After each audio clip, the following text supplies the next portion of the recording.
Hello, I'm Jake Stone. I'm Jesse Owens. We welcome you to another episode of Generally Particular, a production of the London Lyceum. Generally Particular is a show dedicated to discussing and reflecting on the whole Baptist story. We are a show by Baptists, about Baptists, and for Baptists, as well as Anglicans, Methodists, Presbyterians, and Lutherans. I'm a Calvinistic Baptist, and Jesse is an Arminian Baptist. In the 17th and 18th centuries, we would have been known as a general Baptist and a particular Baptist, so we brought those together in what we think is a fun way to form generally particular. Well, Jesse, we're recording today. It's almost the middle of July, which means it's hot, it's humid, we're ready for fall. Yeah, I know Jake is thinking about the beginning of football season, so he's thinking late August, early September. That's where his mind is. He's already texting me roll tide and things like that. Of course, Well, I don't you don't really ever stop texting me roll tide and clips from the Saban era and things like that. I appreciate that. We're also a basketball school too, so we have great runs in basketball, and we've been knocking it out in recruiting lately. And Hugh Freeze and the folks on the Plains are blaming the rules for how things are going, and Kalen DeBoer just is signing the recruits. So I'm ready because out here, Jesse knows this very well. We have had such a wet spring here, but the summer already has been very dry. So the seminary lawn out here, the sprinklers are having to work overtime because it's been hot and brown patches are starting to form. Those two lines start to show in the Josephus Bowl there. Yeah. Hey, for listeners, Jake's office, they redid the floor that Jake's office is on, and his office is relatively close to where my Carol was as a PhD student, but they've now turned it into staff offices. But so he's looking out a window. That's actually, I looked out many a times thinking, am I ever going to finish this program? Am I ever going to, will I survive? Well, we had to come up here and apply anointing oil to remove any of the bad voodoo that was up here. To get that Arminian voodoo out of there. That's right. No, it's kind of funny for Jesse to say that since I'm in my third class of my library science degree, and then we'll begin PhD work in the fall here. So I'll be doing 2 degrees at the same time. So you're going to be saying the same thing. Lord, help me. Am I going to survive? Yeah. This? So if my head looks like Jesse, it's because all my hair fell out. So I would say it was about the time I moved to Louisville in 2014 that this really picked up. So, but Jake has been texting me. Apparently, in one of the London Lyceum Slack chats, there may be a remedy for my balding issues. So, there's hope. There's hope. Sure. I mean, if you need to go buy a toupee, I mean, I guess that's one thing to do. So, yeah, I think my wife would be like Elaine on Seinfeld with George. She'd pull that thing off and throw it out the window. It'd be like it would be reliving I've always thought one of the most classic scenes that somebody could have witnessed in Baptist history was when William Carey and the family were on the ship and they had sailed and were leaving England. And it was described that he took his ill-fitted wig that he wore and took it off and threw it into the sea, never to wear again. So it was so freeing, So today, Jesse and I want to kind of talk about something that I think will be interesting, and I hope kind of maybe gets the wheels turning in our heads, and that is what I'm calling insiders and outsiders. How to write Baptist studies. And this kind of began several weeks ago. I found a very well done lecture by Dr. Nathan Finn, who's at North Greenville University, which he was doing on specifically it was on Southern Baptist and religious liberty. But he made a statement towards the beginning of the lecture that I thought was really interesting. Chewed over it, talked to Jesse and talked to some other people, that I think is something that maybe gets lost in all of our discussions around Baptist history and Baptist theology. So let me read the quote to you. Baptist studies is thicker than just Baptist history. It is Baptist history, Baptist theology, learning the best insights from sociologists and anthropologists. Of course, Jesse thinks that's liberal. Baptist spirituality, Baptist applied ethics. It is the whole scope of what it means to be Baptist followers of Jesus Christ. Mm. So I shared that quote with a few people, one of them being Dr. Eric Smith, who's been on our program before. And he pointed me to this resource here entitled Southern Baptist Reobserved Perspectives on Race, Gender, and Politics. It was edited by Keith Harper. It's in the American Baptist series from the University of Tennessee Press. And this volume has several chapters from people that are on the conservative and the more moderate side in Baptist life. But Dr. Finn wrote a chapter in this book called On Observing Southern Baptists, and it was to look at the literature that has been written since 1993. And so we kind of want to pull all those things together and kind of talk about how do we do Baptist studies? What does it mean to approach it as an insider versus an outsider?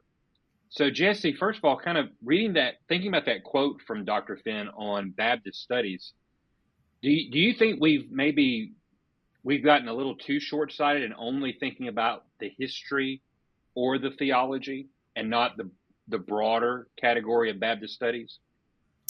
Yeah, I mean, I think he's right on that. You and I've discussed this before, but a lot of Baptist histories that you read are kind of historical theologies, and we both like that. And I write what I would a lot of what I would consider historical theology. But sometimes you have Baptist things that are pitched as kind of Baptist histories that really don't do a lot of history, or the person writing doesn't seem well versed in the history of the period. Maybe they have a lot of familiarity with a particular theological category or subject, but they don't know the history of the period very well. Or sometimes you read Baptist histories where people don't have a good understanding of theology, and so they're able to kind of give an account of what happened maybe historically, but they're not able to deal well with the theological nuance. And we could think of a list of people, but that's one of the things that Jake and I both love about Tom Nettles is he is very well aware of the history of the periods that he writes about, but he's also a theologian. And so to go back to the initial question and thinking about Finn, yeah, I mean, think about Baptist studies. It's not just Baptist history. It's not just historical theology. We need to learn from sociologists, and we need to think about some of these other categories. But at the same time, thinking maybe specifically about Baptist history, it will require us to be good historians, but also know something of theology. I always laugh a little bit when I read some histories of people like the Puritans, and you can't write a good history of the Puritans without a good understanding of theology and of the Bible. I remember reading a history one time of the Puritans that made such a big deal of a specific phrase that a particular Puritan made a big deal of, and they went on and on and on. And it was a phrase from the Bible, but the author seemed to have no awareness that this was a biblical phrase. So, anyways, I say that to say, when we're dealing with people who are consumed with the Bible and with theology, we need this nice balance of history, theology, and we need to learn from sociologists as well, which Finn commends.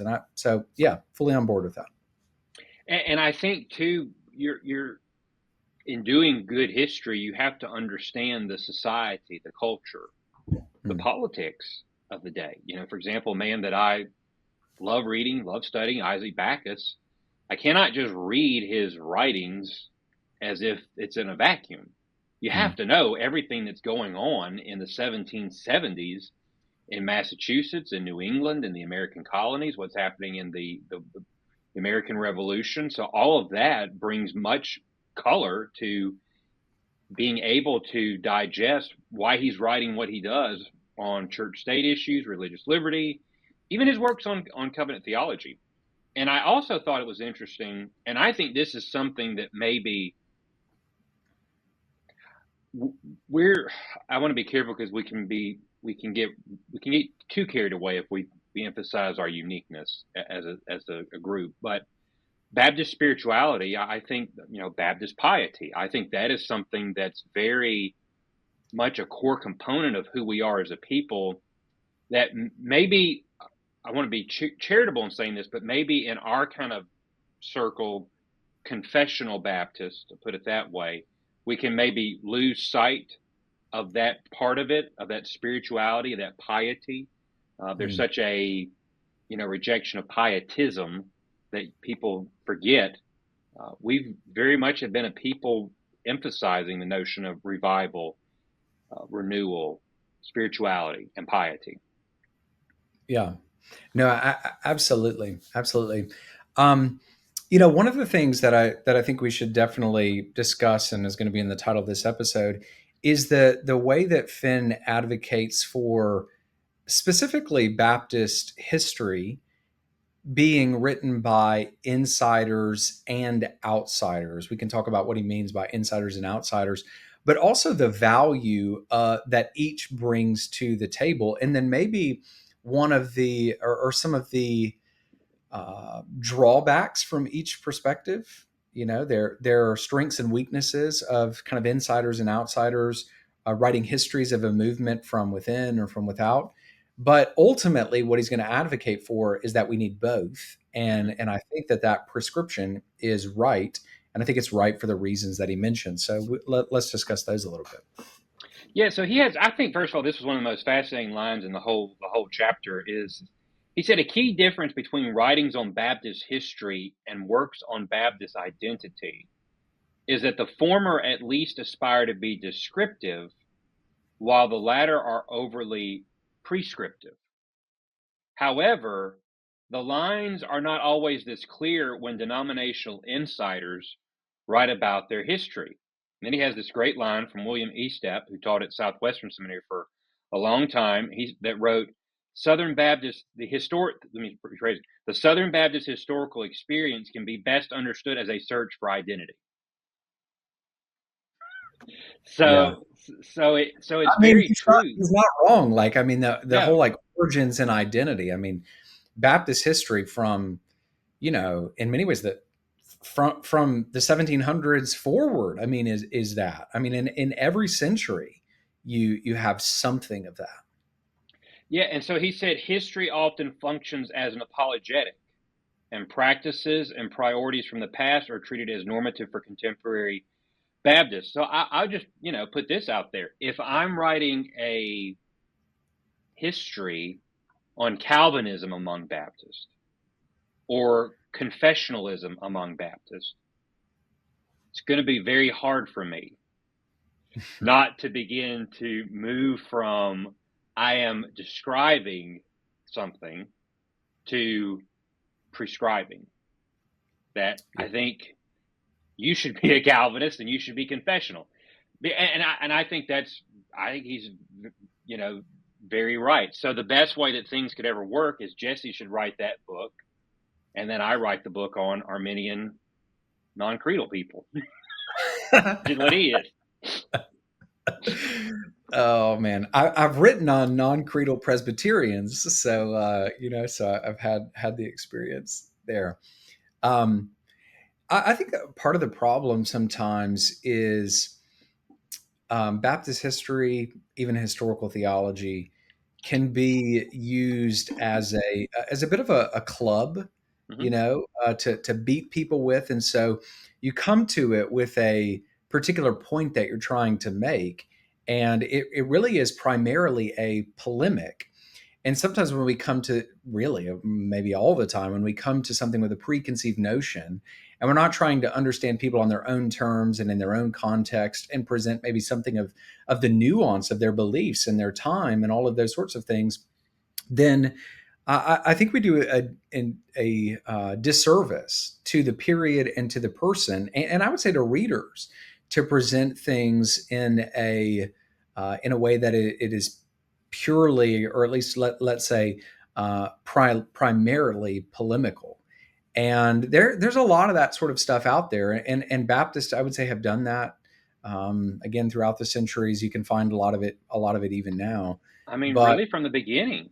I mean, Yeah. in a lot of ways, the earliest Baptist histories were an apologetic, a defense of why we are Orthodox Christians. Yeah, And and we might distinguish. I think there are ways of distinguishing those sorts of things. So, like, if Baptists in writing their history are trying to say, well, see, we are Orthodox, and they're kind of pointing to historical details and those sorts of things.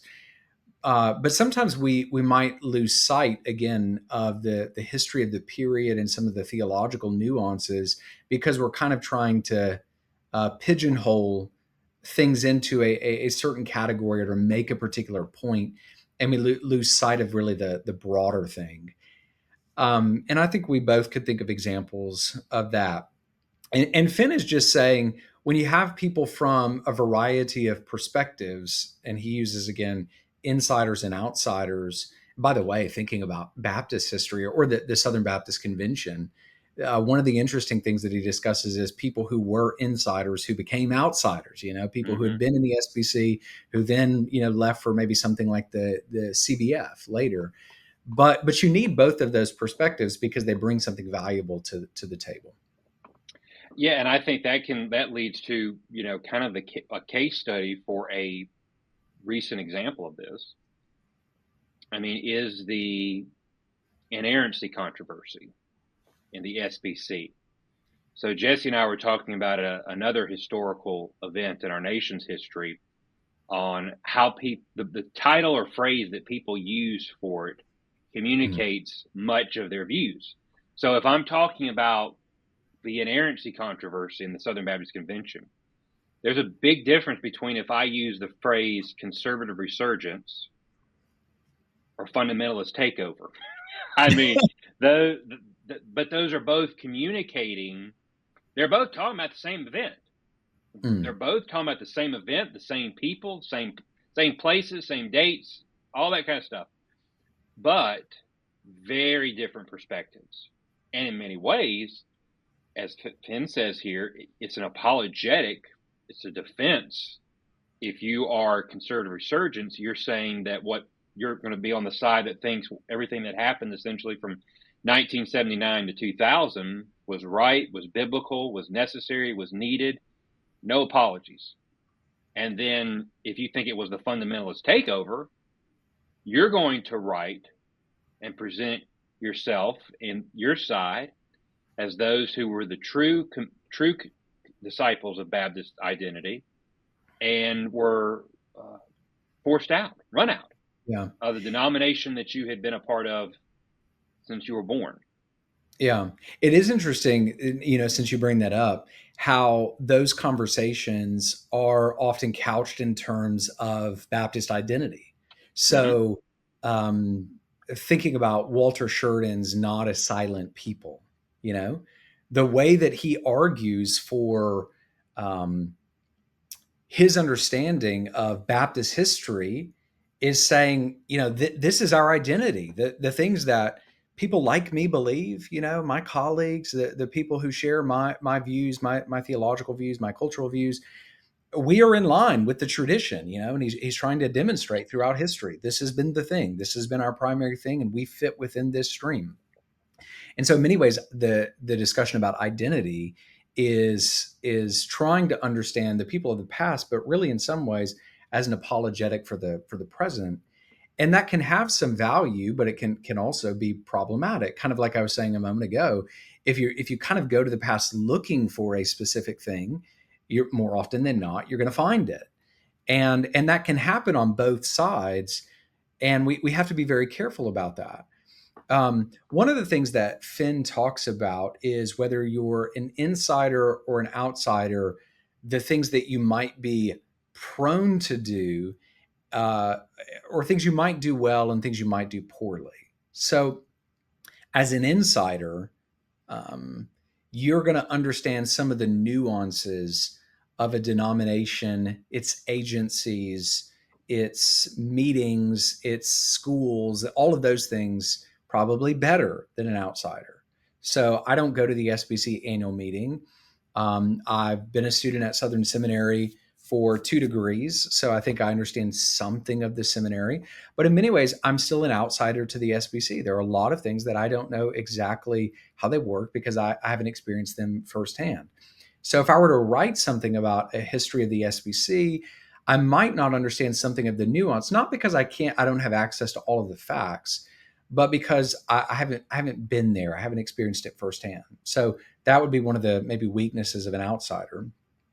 The weakness of an insider might be that you can't address everything that's there with complete maybe honesty. Sometimes you might feel like you have to present an apologetic for the denomination, or you have to present things in the most positive light, and people in the most positive light, and institutions in the most positive light.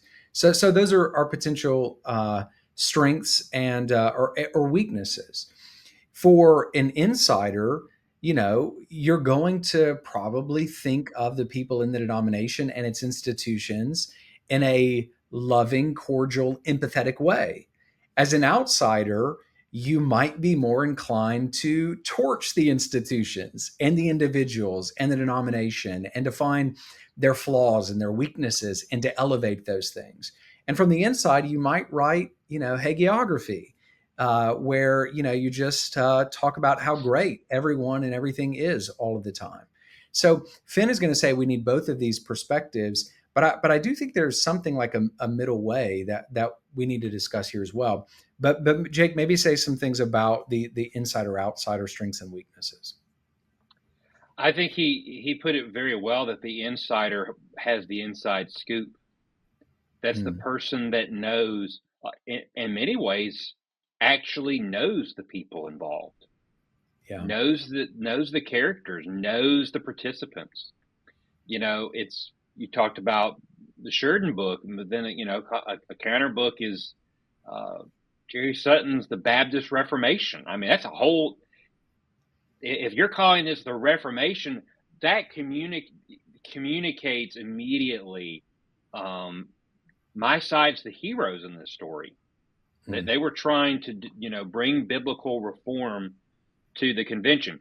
So I do think, and he kind of gives the warning about the danger for the insiders. You go from empathy to sympathy, Hmm. and that's where and I know empathy is a bad word these days for a lot of It's people. toxic, Jake. It's It's toxic toxic, in all yeah, forms. and but there is a big difference. So, for example, if the Lord opened the door, if the opportunity arose one day, I would love to do a good work on the history of landmarkism in Baptist life. And there would be a lot of empathy there from me because I know exactly who these people are, why they thought the way they thought, what motivated them, because I was there. I grew up in that world. I was very much exposed to it. Hmm. But I'm not in that world anymore. So there's a distance now as a sense of an outsider where I would hope that I could offer honest, fair, and critical, insights into the movement. I think there's a lot of things. For example, the emphasis on the importance of the local church in Nine Mark's life or anywhere else, there's a lot that can be traced back to the emphasis that early landmark leaders in the SBC made on that. And I think that's a credit to them, and they should be acknowledged for that. But then there's also that tendency of some sectarianism that really is a bad side of a lot, not all, but a lot of landmarkism. So, that the same way with you now. But now there would be a lot of dangers for you in writing a history of the Free Will Baptist movement because Yeah. you're an insider. Period. You're still there, and so that would give you a lot of insights that I would never have. But it could also cause you to have blinders too. Yeah. No, no, absolutely. And there would be lots of things that I might feel like I have to present in a certain light, or present in a certain way, or pass over. And, that's part of being within an institution, but Mhm. that's also part of being an insider, like Finn is talking about. So I think we've talked a little bit about Baptist history, Baptist theology, those sorts of things. And a lot of the stuff that Jake and I both are interested in is probably a mixture of history and theology, kind of a historical theology. You really can't write Baptist history without reference to theology. You have to have those things. But to go back to the issue of empathy, Finn says, the people that you're writing about, the denominations you're writing about, the individuals, the institutions, the people, the insiders ought to be able to read your account and recognize themselves. So they may not agree with your assessment and interpretation, maybe, of all of the events or whatever, but they should be able to say, yes, that's us. And so that requires a certain level of honesty and empathy. So instead of just saying these people's views on this were odd or strange or heterodox or whatever, they may be heterodox at times. Um, I write a lot on things that are heterodox. Um, Imagine but that, because you're an insider. no, because I write about the 18th century, and there's a lot of heterodoxy. Uh, but I don't just need to write the people off as heterodox. I need to understand why were they this way? Why did they understand things this way? Why, if they were anti-creedal, why were they anti-creedal? It's not enough to just say, well, I think they were heretical anti-Trinitarians. I need to know, how did they arrive at this conclusion? And maybe this is something Jake and I've been talking about recently. Maybe it's because of persecution in a previous century. So maybe they say, oh, we don't want to, have subscription because we were forced to subscribe to the 39 articles and whatever else. And now we've attained a certain level of freedom. Why are we self imposing subscription? So I need to understand the people on their own terms. And I still can come to certain conclusions about their theological views, but I need to present them in a way that they would have recognized if they were to read the account, and with a sense of empathy. I want to understand them on their own terms. So the value that an outsider has then is to be able to maybe deal honestly with these people, but maybe lacking some of that insider perspective. Yeah, And something that struck me here is that this is an area where I think we can broaden it past just Baptist historians to church historians. That this is an area where we can actually excel and be better than our counterparts in more secular institutions, because we're in a moment now culturally where so many people are like, I'm only going to read the people that I agree with or I like or that say what I wanted to say. And, everybody in the past is bad and wrong and this and that. Whereas we have the ability, the duty to be honest and to read all the sides involved in these things. So like even in this book here, Southern Baptist Reobserved, Dr. Finn is a confessional conservative Southern Baptist, writes a chapter, and then there is a chapter here from Bill Leonard, who is somebody who was an insider, who is an outsider, and left the SBC a long time ago. Um, and so he's got a view of things that's going to be different from you or I, but that doesn't mean that I can't read from him and learn from him. And I think that's something we're our culture may be in this way, but we should be a lot different as believers, and to be honest and good stewards of what's been given to us. So we need to be able to read those who we disagree with yeah, and be fair to them, and be charitable. So for example, if I'm reading about the development of the separate Baptists in the South, in the 18th century, I can't just read and say, people, you'll read them say, oh, they despise creeds, they were anti-confessional, they believe just the Bible, and so and then make some kind of argument that we come from them, so that's why we shouldn't have anything but the Bible alone, or so forth. Well, one of the main reasons that they felt that way, or they may have had, I would say, an aversion to confessional subscription accountability, was because they had seen how those things were used by the civil magistrate, how they were used to persecute them. it's one reason I think that Baptists in the 17th century didn't have something like the Book of Common Prayer, was because the Book of Common Prayer had been used to jail them. So if something's been used to jail you, you're not going to embrace it or adopt it. Now, I can sit here and say they probably may have, swung too far on one side, saying that there should never be any written prayers, that every prayer should be extemporaneous. Sure.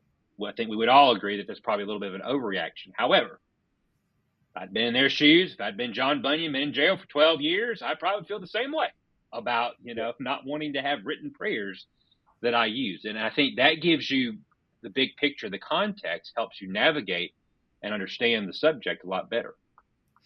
One of the things you said a moment ago, I think is right, and was my experience at Southern Seminary. So, you know, I think when my experience at Southern was thinking specifically about the conservative resurgence was, see, I showed my cards there, was that we read stuff on both sides. We read stuff from both sides. And I think that sort of balance is something that conservative Christians Mm-hmm. like us can do and do well.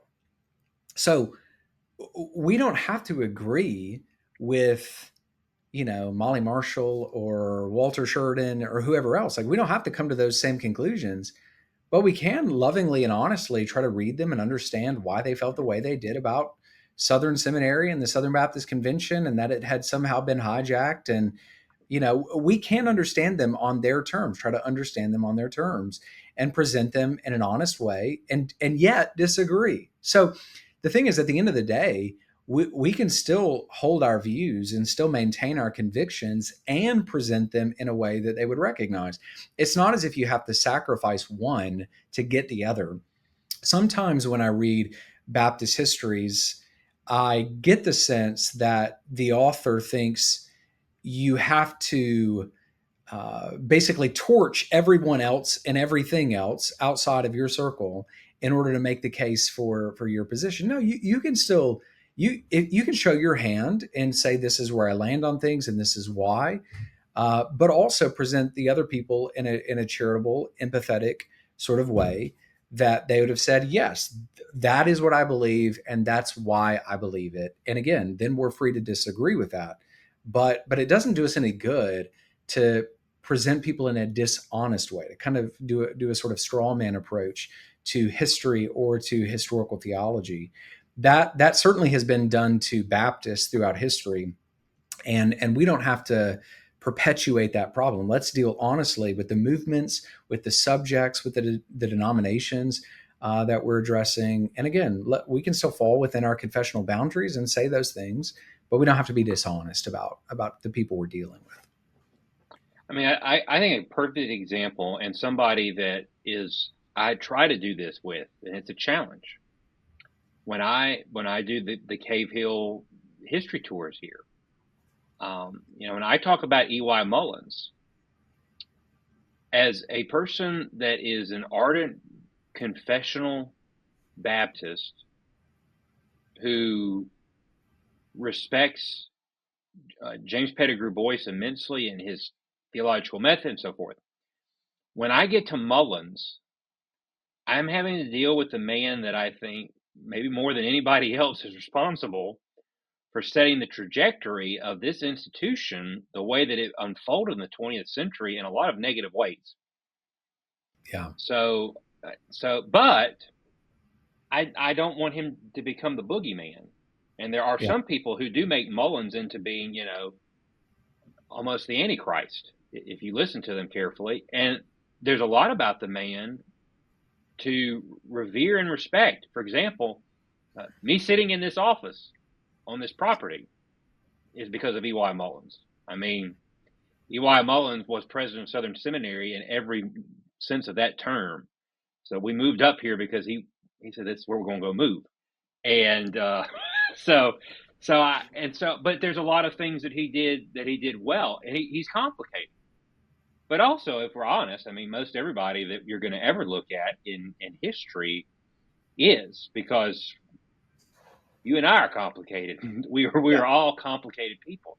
And so I think being trying to understand, see with Mullins, you have to understand the changes that were happening in the South, in education, his desire to bring this institution into the, in, for that period, the modern age, as he saw it, while also still trying to honor the legacy of the men that he adored, like Boyce and Broadus. And so that requires that you've got to be fair and nuanced. Excuse me, that's hard. Yeah. I mean, even talking about it makes me sneeze. And but it's kind of those things. Now, I will say when I talk about William Owen Carver, I don't. It's hard for me to say very many nice things about him. When I No. he's like William Newton Clark. That's one of Jesse's heroes. I You mean, just can't think of anything nice to say. you can say they wrote nice, friendly letters to people. I mean, there's something there, but There you go. Well, I mean, the reality is when we're thinking about writing in an empathetic sort of way. So again, not glossing over people's theological shortcomings yeah, or whatever it might be. Not that. But when we're thinking about writing in an empathetic sort of way, I would dare to say we all do this already, right? So the people that you love and you admire, let's say, you obviously have disagreements with the founders on the issue of slavery, right? Um, so those disagreements are going to come out in your writings, but you're still going to deal with them in an empathetic way. You're not going to say there's nothing we can learn from Boyce Broadus. You're not going to just totally write them off. You're going to say, these were their views, and these were their views for these mm-hmm. reasons. This is how they argued them. This is how it affected their personal lives or the seminary, or these are the people who were affected by their views. But you don't just torch them. So we already do this with the people that we love and their shortcomings. In many ways, what we're saying is you should take a similar approach to maybe those that you don't share their views. So again, you can deal honestly, but in a way that tries to seek to understand why they held these exact views. So we're already doing a little bit of probably an empathetic understanding of history and theology. We're just asking, are we doing this across the board? And I would say the best history and the best historical theology does that, whenever and wherever you're writing about. One of the things that came to my mind, Jake, when you were talking, was um, it, we deal with these sorts of things in different contexts. So in the context of a local church, if you're listening to this and you're interested in Baptist history or Baptist theology and you're a pastor, you know, in that context, you're probably not going to have the same level of ambiguity. So if you're talking about Spurgeon and Clifford, you know, you're probably going to yeah. present, There's no nuance there. you're going to present John We're Clifford. Spurgeon all You're day. going to, yeah, you're going to present John Clifford in a way that people are like, that guy. He was the villain in that story. Yes. And I think that that's okay considering the context. But I would say if we're trying to write, academic history, even if we intend it for the church in some sense, but it is still maybe academic history or historical theology, I'm kind of okay with people saying he seems I can't really figure out exactly where he is on this person. I want to have such an even and people will disagree with me on this, but I do want to have such an even-handed sort of way of presenting the material and the people that maybe it's not immediately obvious, or at least it's not obvious at every point what my personal views are, because that isn't actually the most important thing. Does that make sense? In writing good history. Now, we can give an assessment of those things. So I've written a lot on anti-Trinitarians and anti-subscriptionists and those sorts of things. So I try to present them in a way that you might not know what my personal views are if you don't know me. But at the end, I want to say, I think this was misguided. I think this was naive. I think this proved to actually be a failure for these people if they wanted to maintain theological orthodoxy. But I don't want at every point it to sound like I'm giving out my personal theological viewpoint. I want you to engage the people, the time, the period on their own terms. That's the most important as I'm thinking about writing academic history and historical theology. So maybe the context matters, but I think that even-handedness, where it doesn't sound like Jake despises E.Y. Mullins when he gives the Cave Hill tour. I think that's good in some ways. I think they walk away knowing that I don't like W.O. Carver. I think I think that one becomes that becomes Yeah. pretty clear. It's kind of like another example as far as in Southern's history. Um, I mean, Ellis Fuller, who was president of the school from 1942 to 1950, it wasn't the most rosy presidency because of conflict between him and the faculty. But a main reason for that was because he had been a pastor. He had not been an academic administrator. And he expected his faculty to be almost like his deacons.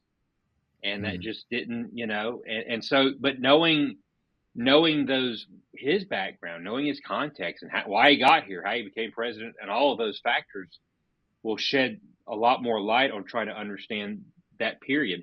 I think something else too, somebody that both Jesse and I enjoy reading and listening to, Alan Gilzo, made a really great statement in an older Thinking in Public with Dr. Moeller, and it was on his book that he had written on Robert E. Lee. Now, Alan Gilzo says that Robert E. Lee committed treason. So I mean, there it is. There's no wondering. I wonder what he thinks. I mean, it's there, but so, but Gelzo he's a Lincolnian for sure. yes, but Dr. Moeller asks a question towards the end about, as historians, the judgments that we make on people. And Alan Gilzo, I'm just summarizing here, but said it's something that we need to do very carefully, because we all recognize we face judgment, the real judgment. And the only way that any of us can stand in that judgment is because of our dependence and the righteousness of another. And when we understand that we are all guilty before a holy God, and that our only hope is salvation outside of ourselves, then that should impact the way that we view these people and how we look at them. It doesn't mean that we're not critical, and it doesn't mean, that we can't find issues that we have. But I mean, I'll give an example. It's probably a reason some people would say I'm too soft on how I've talked about Jimmy Carter in the past. But I would say, reading biographies, reading his stuff, knowing about his life and his background in the rural South, gives me a different insight, or I think a different angle of how I view him than somebody that's from another part of the country and has no personal connection with growing up in a rural Baptist culture, of how that shapes you in positives and negative ways. Yeah. And so I think that that's a lesson we can all learn. Yeah. There's a lot more that we could say about that. Yeah, we better stop. We've talked about empathy and praising Jimmy Carter, so everybody will write us off as liberal. I do think there's so much of this that probably has to do, or that could be applied to our own cultural moment as well. We are so prone to weaponize everything, including history. Yeah. We sort of weaponize history, and it ultimately just doesn't do any of us any good. We should be careful in rendering our judgments. We can maintain our theological and confessional commitments, but we can also try to present people in an honest, empathetic way that we try to understand them as people of their own time, on their own terms. And to kind of commend what Finn says here, we need insiders and outsiders. We need trained historians, sociologists, people who understand the time period and all of the things that go into that, and people who aren't maybe captive to that a given denomination or whatever, living within that context, who can be an outside observer. But we also need people who understand exactly what's going on, writing from the inside. And between those two perspectives, I think we can achieve some sort of nice balance.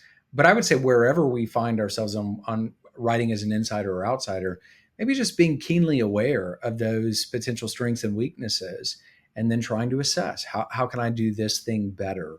I think that's something we need to keep in mind. So when Jesse and I write a history of the English Baptists in the 17th and 18th centuries, he'll do the chapters on the particular Baptist, and I'll do the chapters on the general Baptist. Seriously though, we have both sent things to each other about groups that we would disagree with theologically, or I've sent things to Jake that are about Arminian theology, and it's not that I'm trying to convince him of it or whatever, but it's like, does this, when I present, this particular view of Calvinism, does this seem like a fair depiction? And so again, things that people who hold a given view or within a specific denomination, they would recognize their view, or they would recognize themselves in your description. That's what we're after, I think.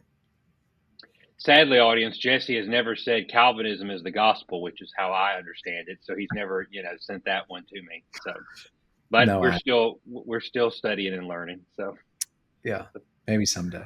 Well, I kind of hope. I hope that this kind of has helped people, all of us, to do good history, but also big picture, that Baptist studies is more than just the history, and that we need all of the different disciplines to serve. I hope that we have a rising generation of men and women who are doing ethics very well, and doing it from the place of Baptist identity, and how being a Baptist does shape every part of our lives. And so as we close this episode, I want to say, first of all, the next episode, Lord willing, that we have, it's going to be something a little different.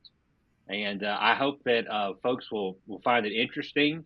And if it goes well, it might become a little bit of a regular part of Generally Particular. But that's all I'm going to say. We got to do some kind of cliffhanger. We never have those. And so we might add to that. We're going to try to expand the next episode a little beyond me and Jake, and we're going to try something out and see what it looks like. Some would say that must mean that ratings are sagging and we need to do something to get them up. But then I remind you, we have no ratings. So we don't even register with that. So, but also we hope that this reminds all of you to stay Baptist. Yeah, stay Baptist.